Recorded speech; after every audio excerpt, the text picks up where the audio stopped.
Can you hear it? Hold No. on. Hold on. Can just Can you hear about it? hear it. Can't hear it my side very well. Doesn't matter though.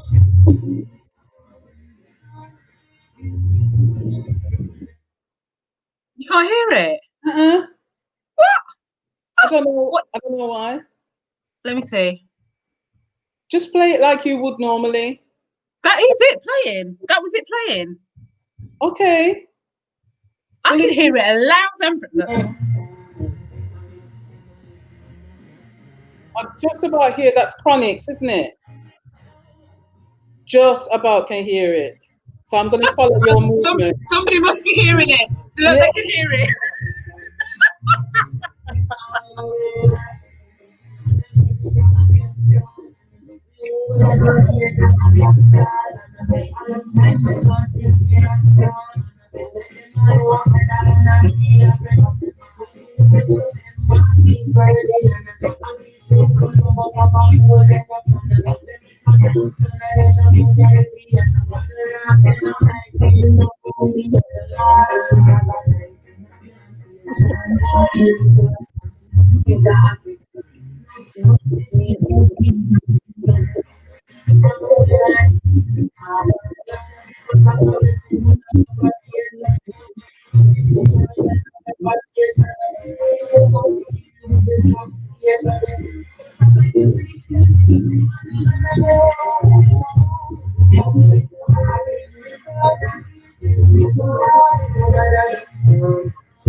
Well, Rosemary, clearly, not everybody wants to just come and see me and you vibe out to music. Do you know what I mean? I think they expect. Why not? I mean, they're probably expecting a little bit more than that. So, firstly, let me say thank you for coming to join me. I've been so excited for this for a long time. Not that I don't look forward to all of my lives, of course, before anyone's been on and thinking, oh, she doesn't say that about me. But you and I connected a couple of months ago, and we just started having a conversation. Just to be clear, Rosemary is joining us all the way from Jamaica. So how amazing is that? I just love that. I just love it. Do you know what I mean? Feeling a bit jealous, but you know, I'll cope. And so yes, we connected a few months ago, and you were just telling me, you know, your story and the work that you've been doing. And I guess I'm going to open and leave that for you to kind of just context how me and you are even talking and why we're talking. But just some reflections that you've had about the work that you've done way back in the early 2000s as an educator, and now why kind of you're resurfacing and going again with some of the work that you've done and why you feel it's so important. So I'm going to hand over to you. And let's go do it. Thank you, Shereen. It's wonderful to be here just talking to you. I have been following you on LinkedIn and just really love your energy and the way that you go about engaging people in really difficult conversations. And so it was just wonderful to reach out to you and to begin having a conversation about the things that matter. And for me, I've been in education now for 40 years, and I'm retired. I'm retired home to Jamaica 5 years ago. But I have found that I am still taking part in the conversations, particularly around race and what's happening in our world at the moment. And so I am writing I'm doing a lot of writing and I'm doing a lot of speaking.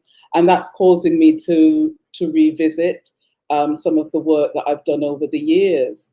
So yes, initially when we spoke, we were talking about that leadership work that I was doing in 2003 in London. And how that started was that I'm an educator by background. And so I was invited to a discussion with a number of Black educators at University College London, because the government was launching a big initiative called the London Challenge, and people can look up the London Challenge. It ran from 2003 through to 2011, and it was really focused on school improvement in London, and it focused primarily on 5 boroughs in London. So Haringey was one, Southwark was another, Islington, Hackney, and one other. And so as part of that discussion, they wanted to focus on leadership. And one of the things that we're looking at is the extent to which the schools in London actually looked like the students that were attending the schools in London. So the leadership of schools in London, to what extent did those schools reflect the communities that they were serving? And clearly there was a disconnect, because there were significant numbers of Black, African, Caribbean youngsters in particular, but also other global majority groups, Asian, etc., in those boroughs as students. But when you looked at the leadership of those schools, that wasn't always reflected.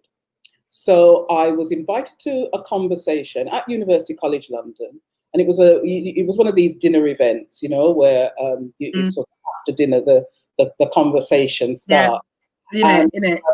The conversation went something along the lines of, do we need a leadership preparation program that particularly focuses on Black and other minority ethnic, using their parlance, people or educators? And to my surprise, the vast majority of Black leaders who were sat around the table said, no, we don't. Really? Yeah. They said, no. Why did they say no? I think it's about, I mean, it's the conflict that we find ourselves in all the time, that those of us who are are sitting around the table may not want to draw attention to ourselves, may not want to be charged with you're playing the race card, may not want to be seen as victim. And so, and there were some high-profile Black leaders around that table, and it was kind of pretty disappointing, but for me, predictable, because I'd sat on tables like that before.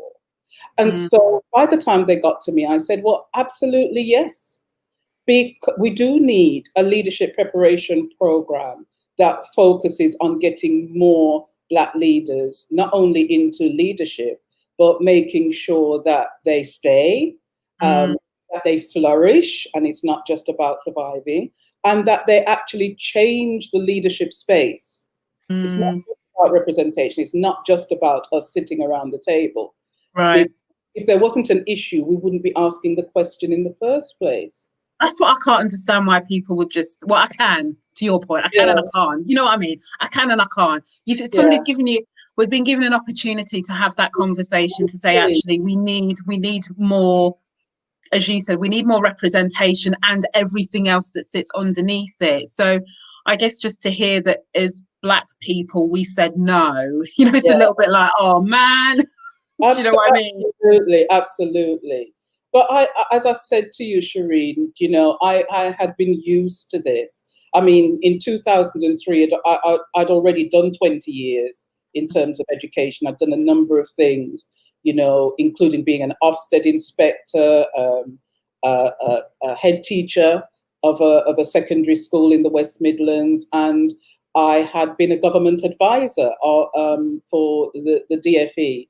on a number of things to do with Black underachievement.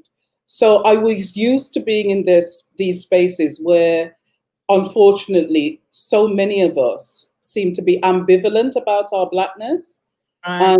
and not feeling that we could bring that into the professional space, even when we were invited to do so. Right. So I thought, let's just go hell for leather. So I said, yeah, we need a program. And if you want somebody to write the program, then that's me. I'll do it. And then I got back got to Houston, got on the train, went up to Birmingham and thought, nobody's going to come back to that feisty Black woman coming down here telling us. Nobody's going to come back to her and say anything. But actually, the next week, because they really wanted London Challenge to work, and there was this kind of quiet conversation about Black youngsters and Black educators that never even really surfaced in the reports on the London Challenge. If you look at the London Challenge, and I mean, a massive initiative, millions of pounds was spent. I'm surprised why is nobody talking about that now? Because obviously, clearly now, right, so you will probably see even in Jamaica, we're talking about, decolonizing of education. Listen, all the same things that as you and I spoke about before a few months ago, all the same conversations are now coming up to the surface now. But they're even not revisiting something that they initiated 20 years. It feels strange. Do you know what I mean? Exactly. So that when people say to me, a lot of people have been saying to me all the time, write up your work. It's still relevant, And there's a bit of me that feels, yes, I want to be part of the conversation. I'm a junior elder now. That's what I should be doing. I should be bringing, the wisdom to the table, having served my time for 40 years. But there is a little bit of me that's disappointed that we're still having this conversation. But it really brought it home to me when I was looking up the London Challenge, that although it was focused in 5 London boroughs where the demographics in terms of the student and the educators was majority Black, that mentioned. And my program, Investing in Diversity, wasn't mentioned at all. Hasn't been mentioned. And yet, if you look at the people who've gone through Investing in Diversity, I mean, one of them just got Head Teacher of the Year in TS. A lot of these people are working in education now. And I'm not saying that the program was the be all and end all, but it did shift the conversation. Right. And it shifted the conversation because I was determined that I wasn't going to adopt this deficit narrative of Black and minority ethnic. So right. So can we let's talk about this for a second. Let's talk about this because now we've got content. So one of the things that you were very specific about, and that's why I think this conversation is really interesting. It's kind of 2 parts to it, right? So we know we're starting to getting into understanding language, words.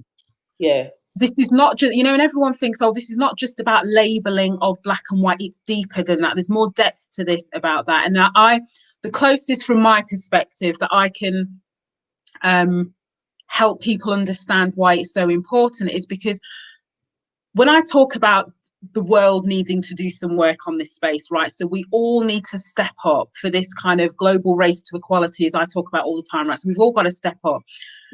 I believe even as Black people, we have work to do, right? In terms of how we're gonna be part of that shift, right, into the world that we want to see.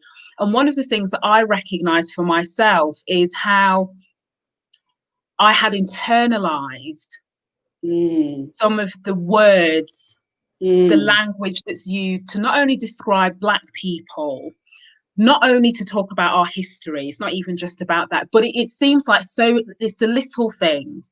And one of the things I remember somebody interviewing me a few months ago and saying about, ethnic minorities, and, Shereen, you keep putting it in inverted commas. Why do you keep putting it in inverted commas, which we're going to get into? But one of the reasons why I said that is because if you continually keep telling people that they are a minority, Every time you do that, you're reminding them that they are small, that they are insignificant, that they can't make a difference. And we have, I think, blindly, this is not just Black people, this is Asian people and other ethnic minorities, particularly in the UK. We have adopted that. And I feel like it has impacted on our behavior. I feel like it impacted on my behavior, because every time I'm thinking when something isn't right, or when I should be speaking out on something, either as it affects me or as it affects somebody else within organizations that I've worked with, I'm always reminded that literally there's only one of me, or a few of people who look like me, but even collectively we can't make a difference. So in here, that phrase for me seems to reinforce our place. But that's just my, the work that I'm doing I talk about, to take off the kind of conditioning and come out of that enslaved mentality, as I call it. That's not a judgment, that it just is what it is. So when you're talking about, just talk to me about, you using this term global majority in 2003, and why you think it's so important for us to remember this. Right. Okay. So you hit the nail on the head. Language is really important, because that's the vehicle through which we conceptualize, we think, we speak, and we act. So for me, 2003, the reason that I coined global majority was primarily to speak to those people, us, Black and Asian people, about how we think about ourselves. And so, the speaking to the academy and defining it for the white space was very much a secondary consideration for me. It wasn't about chastising white people for calling us ethnic minorities. It was about us understanding that actually we're part of the global majority. Mm-hmm. And if we continue to minoritize ourselves, by not defining ourselves and always living by other people's labels, but also by minoritizing those issues that pertain to us, then we push ourselves to the margins. And like you say, as an individual, you and I, lots of the other educators that I would be working with, would often be in a space where they were the only one. Right. We're literally in that space a minority. But if you sit in that space knowing that you're actually part of the global majority, you never operate as a minority. You never think in that way. You operate in that space as if you are part of the global majority.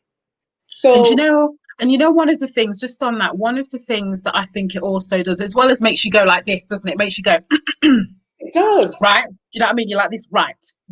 So not only is there that, and that's why I, in the Think I Caption, I talked about as a tool for empowerment. Yeah. But I think the other thing is that I think there's a lot of people who are in what I call minority or marginalized communities can identify with this. Yeah. Is that one of the consequences of a minority mindset is that you are grateful for low-hanging fruit. Absolutely. You're grateful. Yeah. You're great. So we have been accepting of token gestures, of surface gestures, of things which have been put in place to make a difference, but fundamentally haven't made a difference. Yes. Like fundamentally haven't made a difference. Do you know what I mean? But because we're thinking, well, there's only a small amount of us, and in our minds we're thinking, well, what difference can it make? So let me just be grateful for this. Because we go, it could be so much worse. Yeah. Do you know what I mean? Yeah. So it's like, well, we'll take it because it's better than nothing. And so this is the thing, Shereen. You are absolutely right that the teachers that then turned up to our sessions at University College London were like sitting up like this. And I didn't define the term, I just used it. That's the other lesson. Just use it, use the term. And then people start thinking, oh, global majority.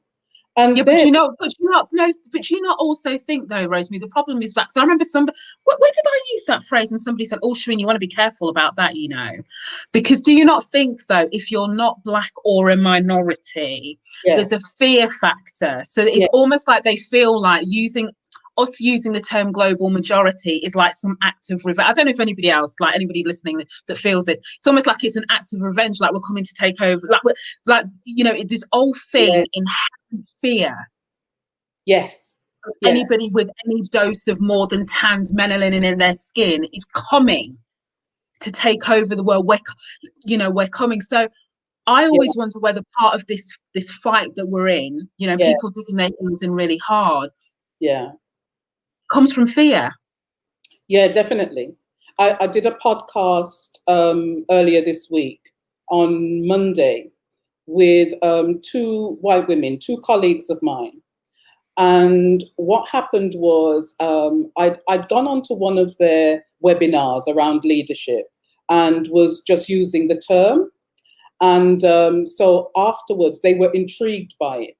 And so then afterwards, they contacted me and said, asked me to define the term and so on. But then they went a step further. They went into the territory that you just described. There's two white women, and they said, Rosemary, I have to tell you, it really kind of stopped me in my tracks when I heard the term, because I thought, well, if she's the global majority, who's the minority?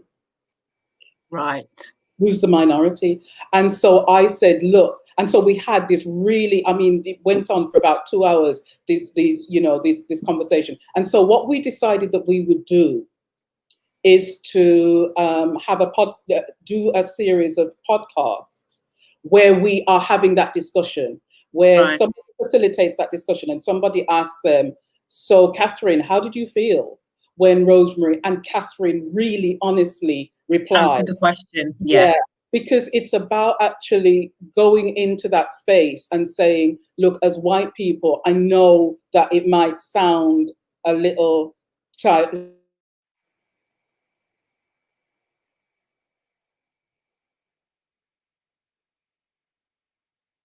Oh, Rosemary's frozen. Right. Rosemary's frozen. Let me see. While I wait for Rosemary to come back, this always happens, but we're ready. Okay. We're frozen. I was ready to jump to comments. So listen, I was ready. We rehearsed this, so I was ready. So no, so you were saying about the podcast, you know, and you were saying about Catherine being, you know, asked the question, how does that make you Yeah, feel? And for her to answer honestly.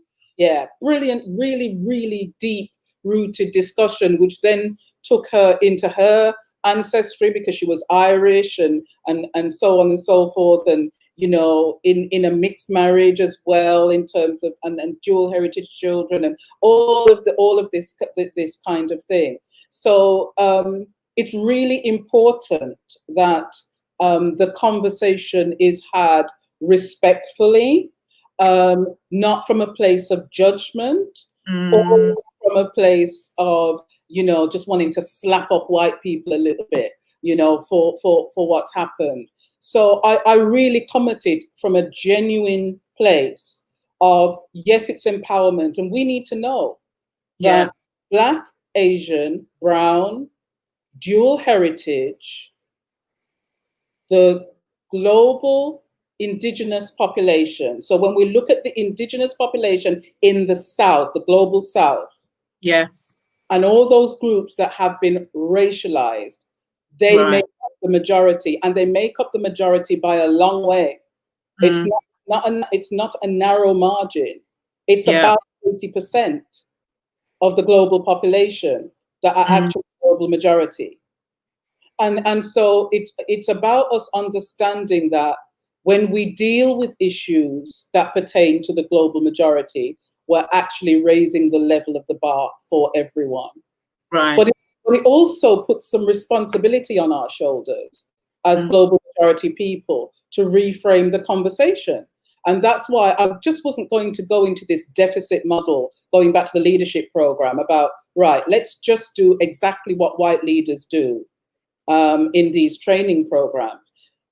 The Black leaders were already going through the generic NPQH, Yeah. National additional qualification for headship. So it wasn't that they were doing a different qualification; they were doing the qualification that their white colleagues would have. But our program, Investing in Diversity, was about saying, what is it that you bring additionally to the table?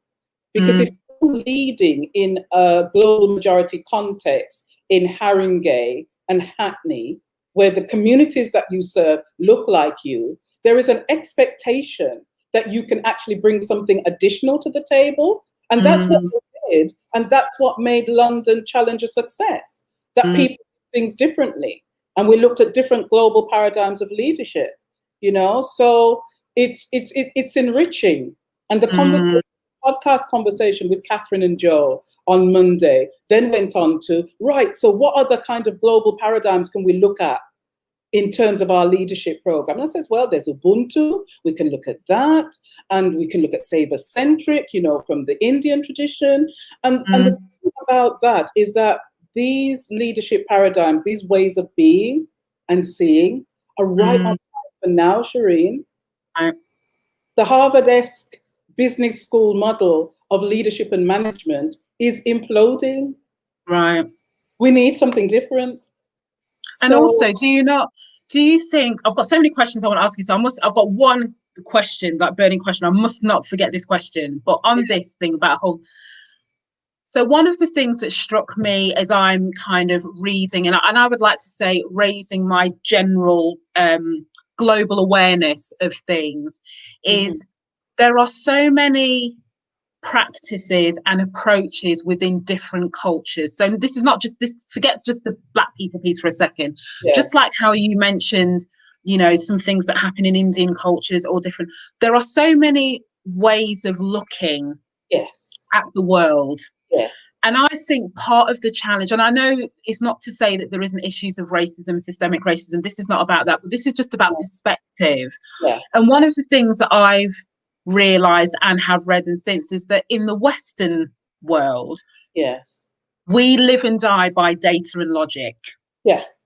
So if we can't make it make sense by a number, or some sort of logical process to it, by definition, it doesn't exist. Whatever you're trying to say doesn't exist, because even in the business world, like, show me the numbers, show me the data, lead with the statistics, lead with all of that. So that's part one. Also, we have a very individualistic culture in that we are taught to do for yourself first and only yourself.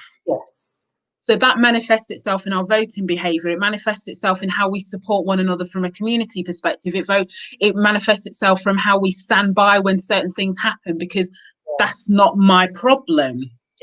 So if it's not my problem, but then when you look at the other side of the world, more community, more collective. And this isn't about communism before somebody comes to me from that. That's not what I'm talking about. But you know what I mean? This whole idea, you know, this whole idea of interconnectedness. Absolutely. And that's why it's so timely that we're having this conversation now, right? Because if we look at the collision between COVID-19, say, and Black Lives Matter, and what that explosion has brought to the surface, it's the fact that our systems are imploding, our ways of seeing and our ways of being are not enough to take us forward into the kind of unknown, and that there has to be a different way. And it's not always about throwing away the baby with the bathwater. Right. So, you know, let's deal with the logic and the numbers first of all. You know, Naim Akbar, who's an African-American clinical psychologist, says that the human being is an intellect, a spiritual soul, and a physical body, an ancestral soul, and a tribal body. So when we think about the entire human being, in order for us to operate at our maximum level of operation, then we can't just be dealing with the intellect. Right. we actually have to be dealing with the spiritual, the emotional side, the fact that you and I live our lives in this physical casing, which is an African woman's, body. So that's the way that we live our lives, and we are ancestrally connected to those that have gone and those that we are going to meet as ancestors. And so part of my way of thinking is that I'm investing in being a good ancestor. Right. Right? Because my energy is going to be here forever.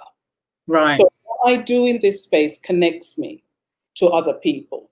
And then to what you were saying about the kind of Western focus on the I as opposed to the we. That's where Ubuntu, saver-centric, but let's focus on Ubuntu. It's an African paradigm of leadership. So you would, your Nelson Mandelas, your Desmond Tutus, those are the kind of people. And even, your radicals like your Steve Biko's and so on would have been coming from, I am because we are. Right. I have a responsibility to you, Shereen, because we are connected. And not only are we connected to each other, we're connected to planet Earth. We're custodians of the planet. We're custodians of where we are, the spaces that we are in. So it brings a lot of responsibility to come from a we as opposed to an I. Yeah, and it is a very, very different mindset. And as I said to you, it's now an idea whose time has come. And where I've seen it operate brilliantly is where I did some work with some head teachers in Darlington years ago. Fabulous group of people, all white teachers. And they blended a system leadership model of leadership within the school sector with Ubuntu. And then what happened in the conversation was that, well, when I look at Ubuntu, they said, that's like North of England cooperative principles, you know, that whole thing about, and how the co-op literally started in terms of the thinking. And so it's a blending and bringing in from the margins global paradigms that aren't normally discussed within the Western academy. But now we're finding, that those people who are weathering the storm as national leaders, a lot of them women, by the way, in terms of COVID, they're not adopting the individualistic, competitive, just looking after myself, attitude, the survival of the fittest, unity. They're going back. Look at Jacinda Ardern. Jacinda Ardern. And a lot of the way that she operates as a leader goes back to Maori principles in terms of how you see yourself as a leader, your connectivity to everybody else, and that wisdom doesn't reside in one part of the community. There's indigenous wisdom that you can draw on. There's intergenerational wisdom, so it's not about chucking out our Western models, but it's just about saying they're limited. And they're really, really not going to take us where we need to go now.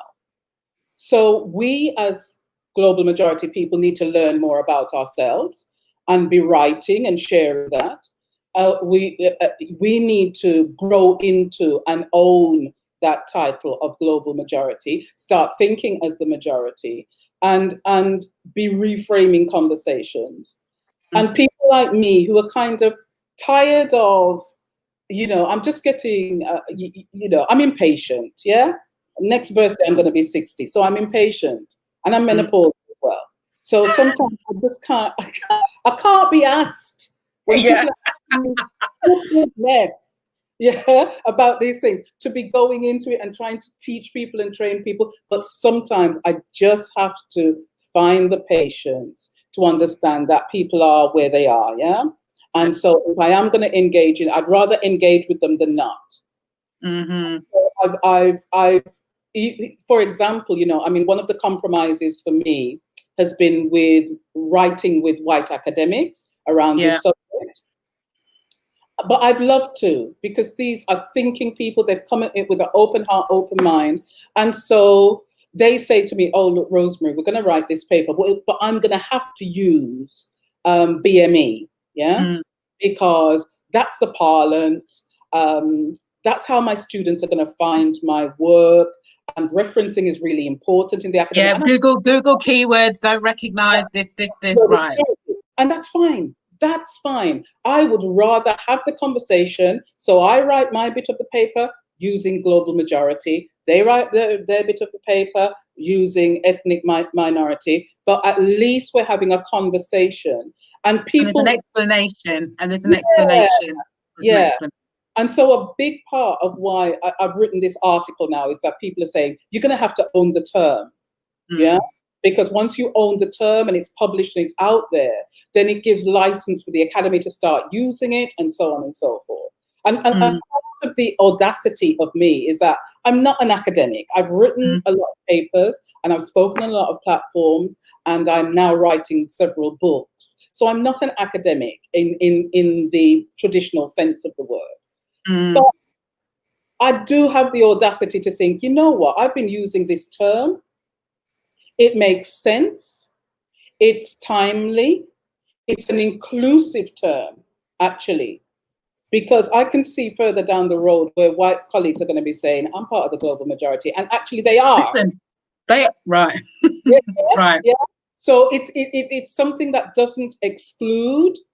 But what it does is to foreground those people who have been minoritized, those people who have been excluded, so that they know that they have to take up the lead in terms of taking this conversation forward and, creating better spaces in our businesses, in our schools. You can apply Ubuntu as a philosophical model of leadership in a multinational business, international business, in a school, in a country.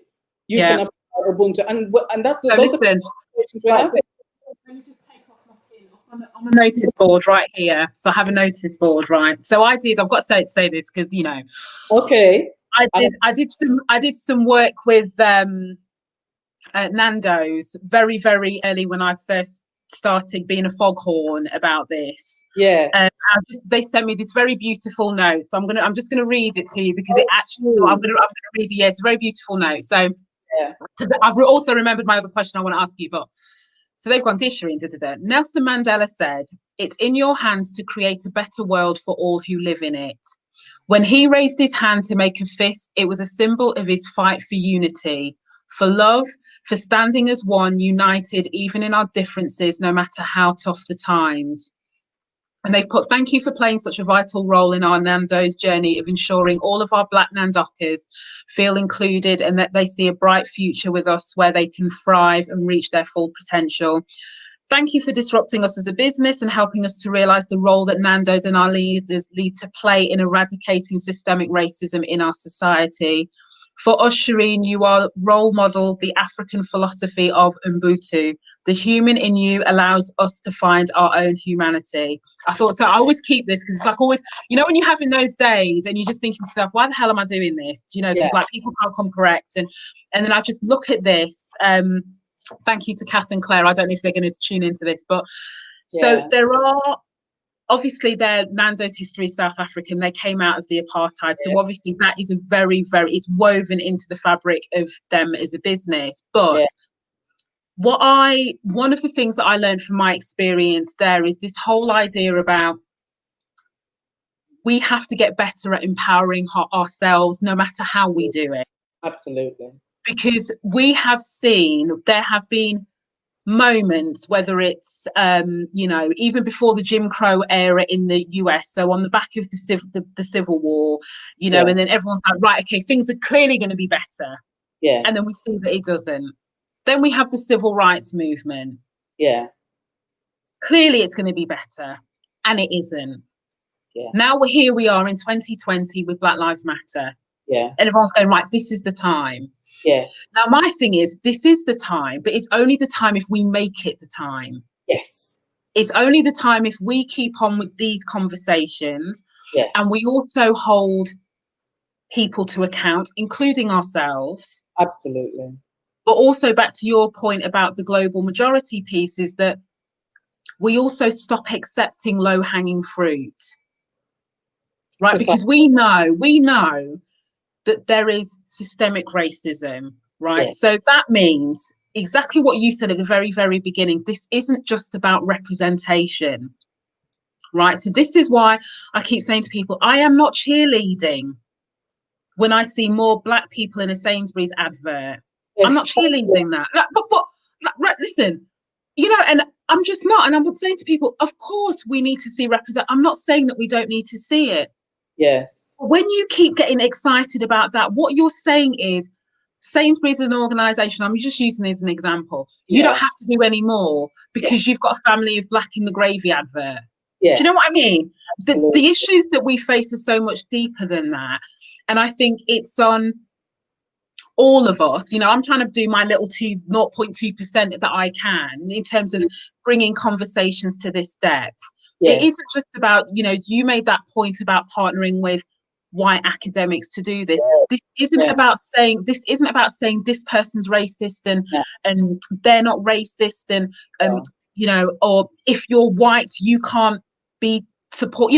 It's not that binary is the point that I'm making. So this is about, as you said, that this principle of Ubuntu, of coming together, collective, that goes across a racial divide that was never created from a positive intent. Absolutely. And people have to remember this black-white label that we have. I mean, we have to deal with it because it is what it is. I'm not saying, we're not going to spend too much time being distracted over that, but it was never created with positive intent for anybody. Other than the group of people it served. And it just so happened to continue to serve people who look like the original forefathers. Absolutely. It's coincidence, right? So when we're trying to deconstruct some of this and say, well, we can't carry on like this as Black people, we're not willing to be at the bottom anymore. We're also not willing to keep accepting the low-hanging fruit anymore.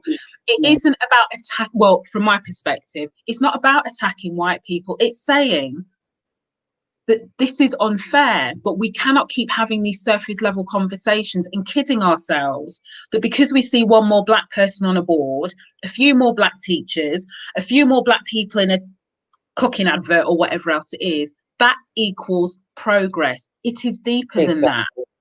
Do you know what I mean? Much, much deeper than that. As George Day, I think it was George Day, African-American academic, said, inclusion isn't about bringing Black people into white spaces. It's about changing those spaces so that they are better for everyone. And that is exactly what we're talking about here. It's a much deeper, much more fundamental thing about who are we as human beings.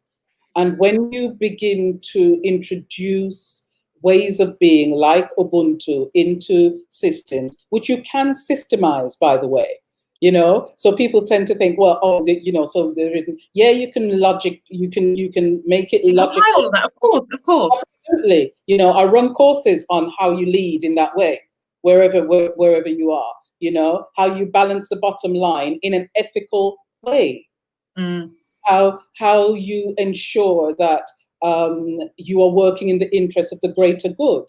Right. How you ensure that you are being good ancestors in terms of the way that you are fulfilling your business principles. These are very, very real things for us, for our children, and for our grandchildren.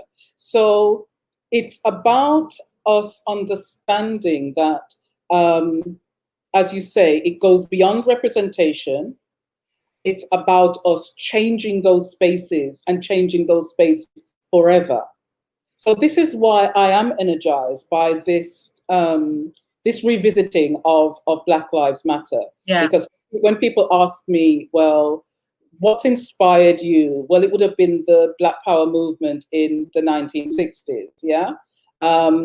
As a teenager growing up in the UK, in Handsworth, in Birmingham, in the 70s, as a teenager going to school there, and then starting to run African Saturday schools, Black Saturday schools, when I Mm. was 19 years old, 19 and training to be a teacher. That's where my impetus came from. That's where my motivation came from. Looking to the States and looking at the sort of things that they were doing. And at that time, there was a big anti-apartheid movement as well. And actually, Black parents in the UK were already beginning to say, look, the system isn't serving us well, so let's look after ourselves. That's part of what this is. It isn't about us being victims. It's about saying we have a responsibility to our communities to be educating our own children if the system isn't doing that. So it's a very positive and uplifting outlook to think and be like a global majority, and to understand that our ways of being has a place. It has a place in business, it has a place in politics, it has a place in education, it has a place in health, and people are seeking that. Yeah, I completely agree. Yeah, I do think there is.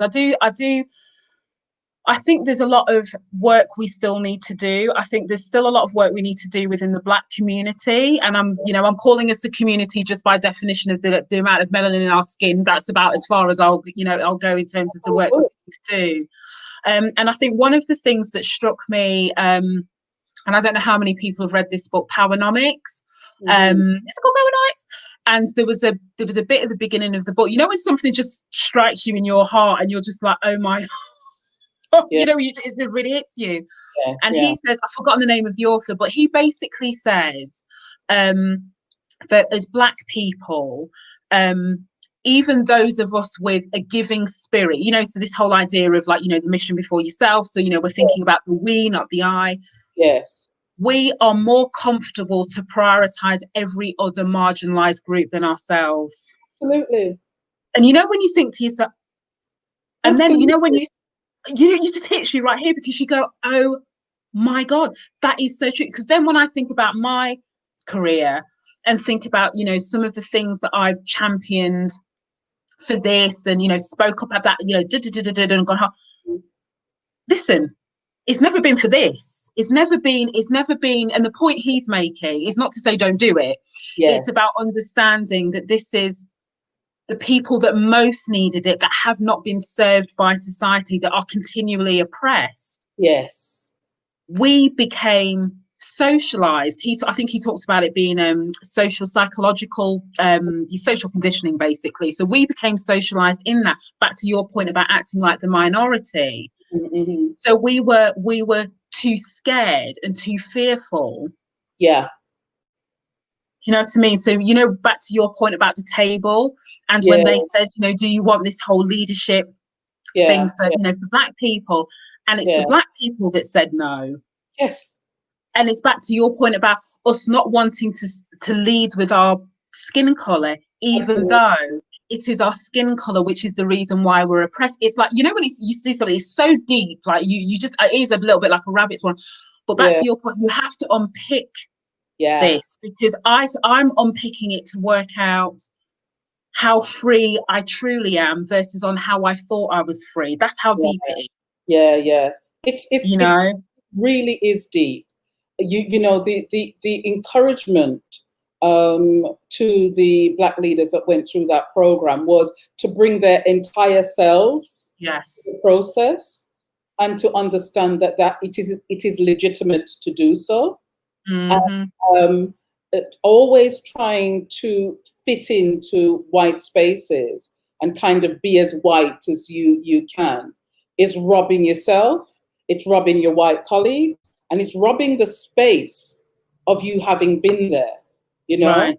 But this whole thing, it raises, about other communities, it's raised some difficult conversations, Shereen. So like some of my friends and colleagues, I'll talk about Dr. Herveen Sin, for example. I call her niece, she calls me auntie, yeah? And Herveen says, look, Auntie Rose, one of the conversations that we have to have as Asian people is the extent to which we have benefited from Black people who do put themselves forward, who do challenge the narrative, who do disrupt the narrative, and how we've been complicit in our silence. Right. And so that's a conversation that they're, some of them are having now about brown complicity. Right. And even within the Black Lives Matter, yeah, where we've seen so many communities rally under that whole movement of Black Lives Matter. There has a deafening silence in some sectors of Asian communities where they 100%. from that, because that has always been the buffering. If you read some of Biko's stuff, gosh, wish I could think of some of them, but it talks about the buffering between different races, yeah, and it takes us into some difficult territory where we as Black people have to look at the extent to which we don't want to embrace our Africanness. We've got the colorism in terms of light is better than dark, and written from Hunahav and all of that, all of that sort of thing. So there's all of that.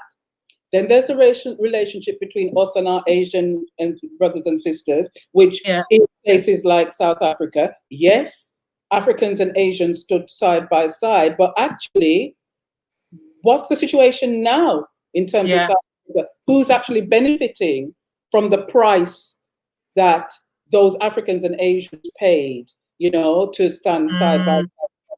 Who is really benefiting from that? So there's some deep conversations that we need to have within the global majority about us, about the set of circumstances. As I said to people, who say, "Oh, you're trying to rewrite history." No, I'm not trying to rewrite history. We're not conscious enough about our history. We need to rewrite anything. Yeah, we need to understand the set of circumstances that have brought us to this place, and therefore be able to engage in this going forward wherever we can from our point. But my priority right about now is about us, Shereen. It's about us as Black people, yeah? Sitting in our space, being very comfortable in our space, operating from a position of power. I was saying to somebody the other day, I sit on my veranda most of the time in my flip-flops. So I'm so jealous. Why are you telling me? Why are you telling me this? Why? I don't want to know. No, I don't want to hear about it. When you come to visit your place here, and we were going to sit around that table on that veranda and finish off this conversation. And what I'm saying is I have no title in terms of, I'm not working for anybody now. I'm no longer working for the government. I'm no longer leading the national college that I was leading out here in Jamaica for educational leadership. I'm just Rosemary Campbell-Stephens mouthing off.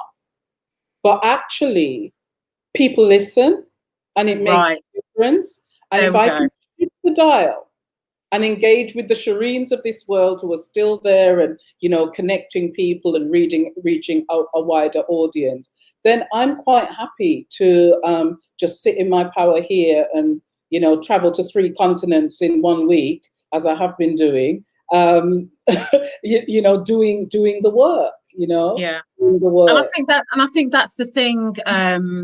Oh, look, I just got to show this. I am going to come to comments because I'm going to get cussed yet again. I know.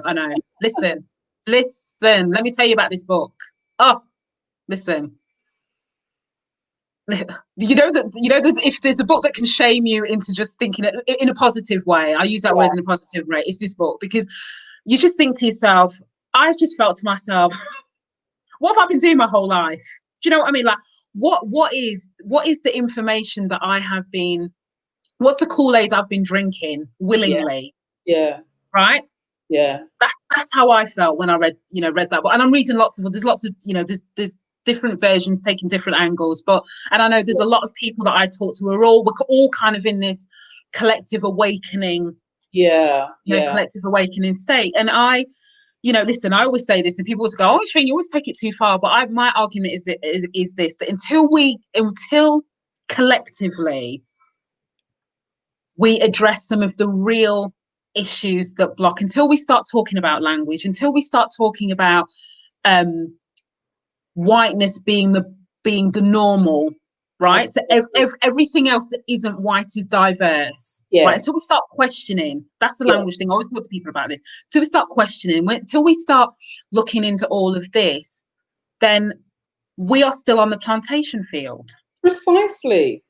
right? And Precisely. people don't like that. They go, no, no, no, no, no, no. Listen, we are still on the plantation field, because if we are still staying silent, Yeah. because we are fearful for what's going to happen. This is not a judgment thing. This is a reality call, right?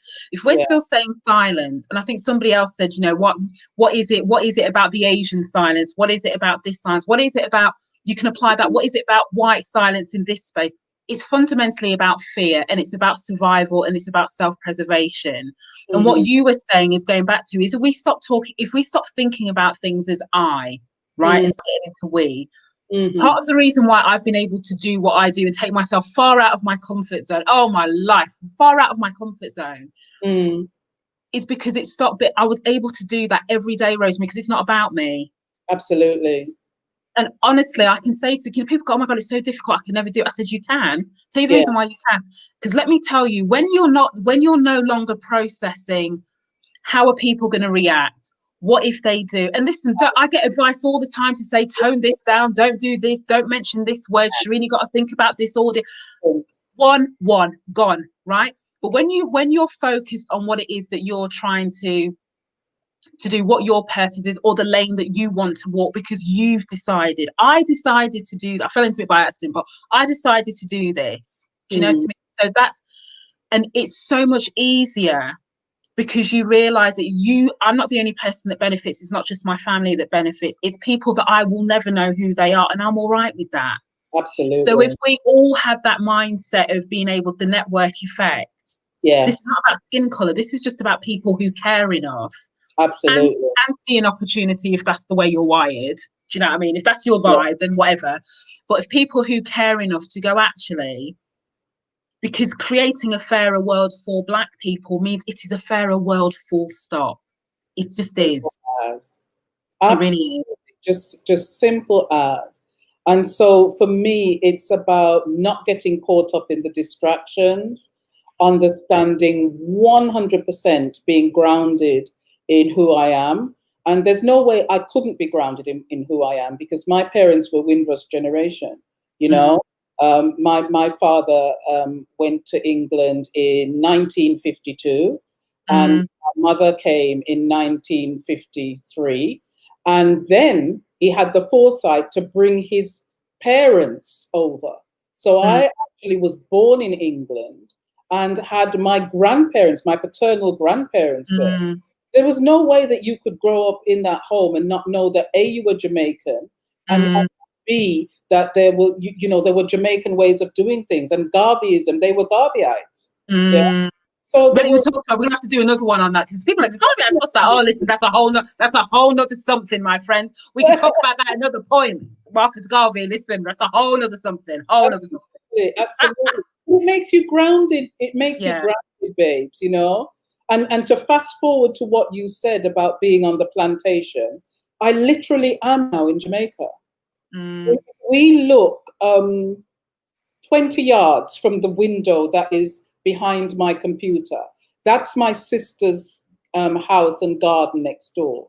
And I can see, when I pull the curtains, the grave, a huge big marble gravestone of the plantation owner that owned the plantation. And when we go and pay our ground rent every year, they can tell you which plantation your lot actually belonged to. So there's no fooling myself about the reality of Jamaica, the reality of us, the way our system is structured.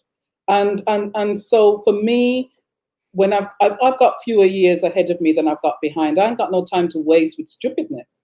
Right. You know? I just got to be focused on what we really need to do. And my focus is, I am paying forward, leaving the blueprint for those who are coming behind, and looking forward to ancestorhood, where I can say I've left my mark and I've made a difference. Right. But part of what I have to come to terms with, and it comes back to my impatience and the things that I need to learn about myself as a junior elder is that if I were to try and encapsulate the 40 years of work, I would align it to me running the third leg of the relay, the 1 by 5 meters relay. That's how I encapsulate my working life, my professional life. That I've always been running the third leg. Now, if you think about the third leg, and I used to actually run the third leg at school. It's not the glory leg. Yeah, nobody knows who runs the third leg. Everybody knows who runs the first, and everybody knows who runs the fourth. I'm not going to tell you where I was running, Rosemary. It won't surprise you. I ain't telling you. You know the thing about the third leg. You're on that bend. You don't see. You just about see when the second person is coming up, and you're getting ready. You've moved in your mind, but not physically in your body. Right. And but what you have got inside is that fourth leg person who you're gonna hand to. And that's what it's felt like. That I've been slightly ahead of the curve in terms of what I've been doing in my work life, waiting for second leg to catch up. Right.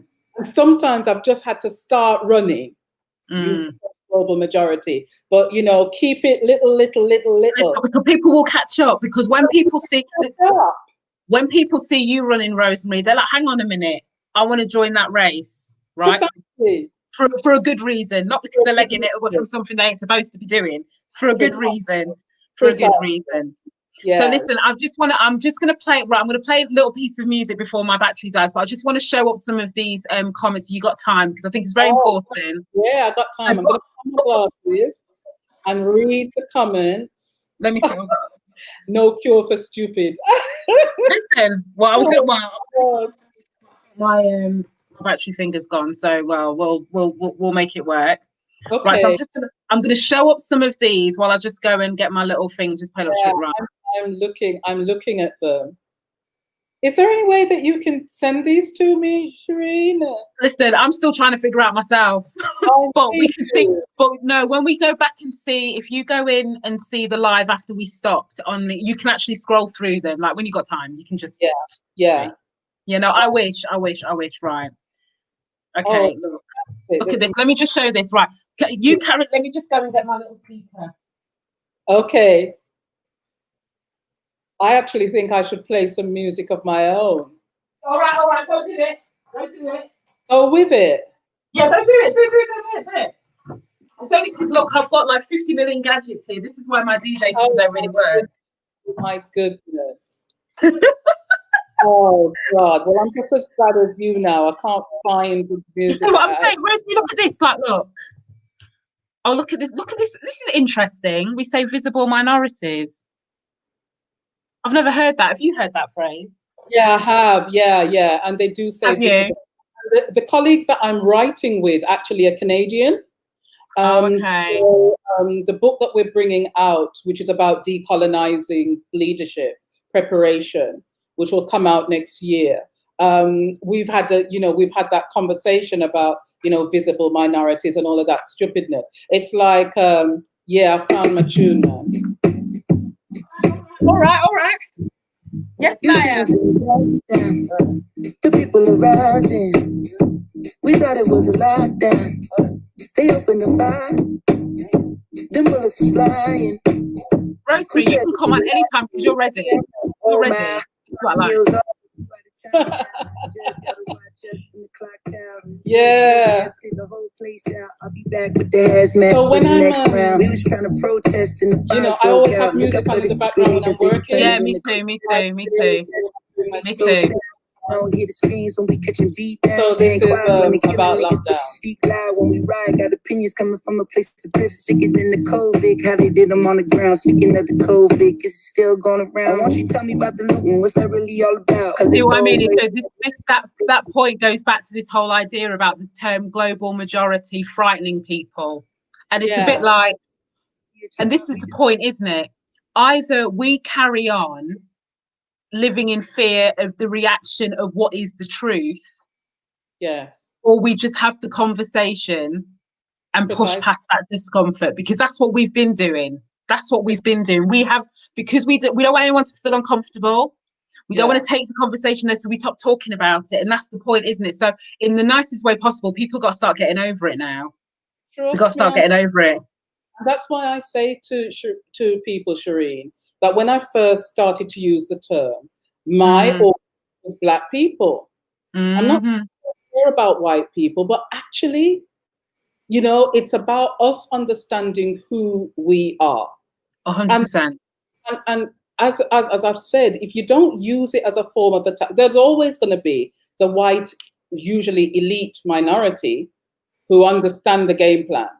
You know, because part of the reason that they continue, and it's very disrespectful, actually. Now let's get to the number. BAME is now used in the UK, BAME or BME or whatever. And as one of the white women that I was talking to on Monday said, when she spoke to her dad said to her, "What are these balmy people?" You know, and that's what I mean.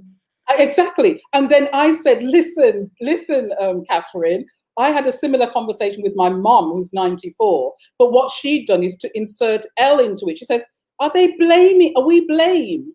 and that's it. That's it.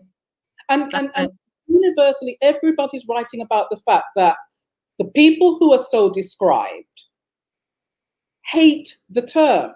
But isn't that not the definition of power and privilege, though? Because even though we don't like the term, we have to live. And I'm sorry, white people and largely white men who determine the terms of reality and the language. You know, so part of how we step off that plantation is to actually say, A, I'm not talking to you. B, all right, then. When you're ready to engage in the conversation, it's not about blaming you. It is actually a definition that is accurate. Demographically, we are the majority on the planet. Put another way, Shereen, for those people who are really concerned, right? Whiteness is the norm, which is what we're led to believe, yeah? Whiteness is the norm. When we look at the majority of people on the planet, how many of them live through the prism of whiteness? And when you start thinking, okay, Africa, China, India, just look at them already.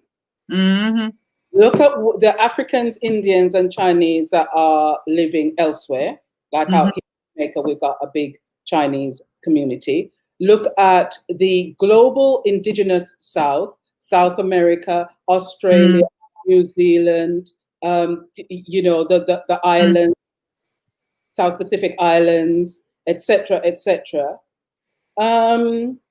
These people do not live their lives through the prism of whiteness. So why is white considered the norm? And even more, you know, problematic, whiteness isn't even the norm for the majority of white people. Right, I know. Because the whiteness that we're talking about is the whiteness of the elite white. Right. Normal, and it goes back to power, structures, and systems. That's what that is. That's not about, and that's what I keep saying to people, don't get it twisted. This isn't about behavior. Forget that. Because you're always going to have stupid people. You're always going to have foolish people that don't, you know, you're going to have that regardless. It's not about that. This is about what those perspectives and how it's propped up society. Do you know what I mean? Yeah. I think this. Are you looking in the chat? Yeah, I'm looking at the chat. Yeah, so look. Yeah. Yes. Majority as introduced to me by Rosemary. Way. Yes. All of them start calling, well, you know, global majority. You say ethnic minorities, you can start seeing me global majority in my post. That's going to really make some people pass out, but that's their business. Listen, we got to turn up. Yeah, we got to. Turning up, okay?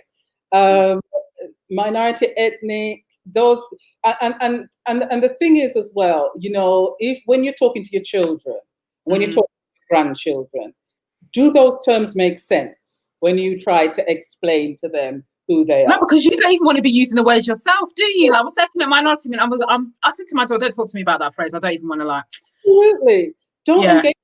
And Yeah. the other thing is that what I found is that, because 2003, so we're talking about 17 years of writing, speaking, using the term, not making a big deal about it, not defining it unless I am asked to. Because that's the other thing about the elite minority.